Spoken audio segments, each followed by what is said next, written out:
San Francisco, even though in Week 18, essentially just wrapped up another preseason game.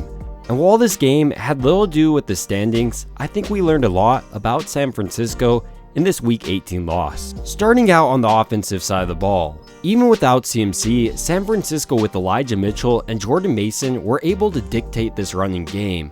But with that being said, I still would like to see more of Mason than Mitchell, because Mason on the day averaged nearly 6 yards per carry, where Mitchell came out at 3.7. Moving on now to perhaps the bigger storyline of the day, Sam Darnold starting.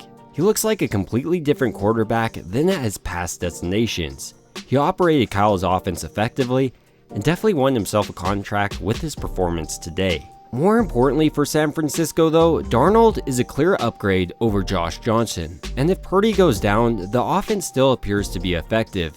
Not as effective when Purdy's in there, but still effective nonetheless. And I know a lot of people are just going to hyper focus on that last throw or fumble from Darnold, but overall throughout the day, I think Darnold was pretty effective as a quarterback. As for the wide receiver cast, Bell continues to look like one of the most productive rookie offensive weapons San Francisco drafted this year. He has extremely strong hands and often looks like a yak monster, but I'm still concerned about his fumbling.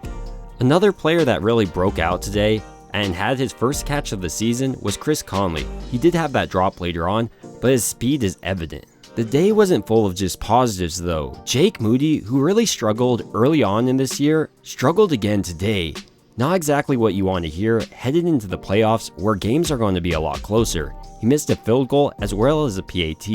Both of those things could have either tied up this game or won it for San Francisco. Even though Jake Moody tried his best to be the villain today, on the defensive side of the ball, there were some heroes. Most notably is Taylor Hawkins. While he did have a PI in this game, he also had an interception and was flying to the ball throughout this game.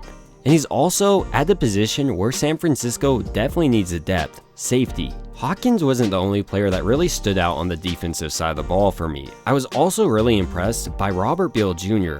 Coming out of Georgia, Beal was a rotational pass rush piece.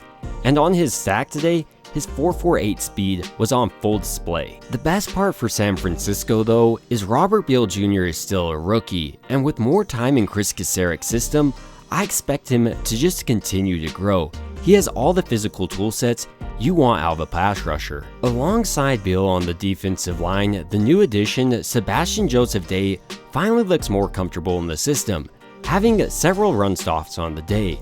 I honestly wouldn't be surprised to continue to see Joseph Day in the rotation as San Francisco looks to shore up their run defense. Overall on the day, San Francisco was able to accomplish their main goal, get out of this game pretty healthy, which was the most important thing.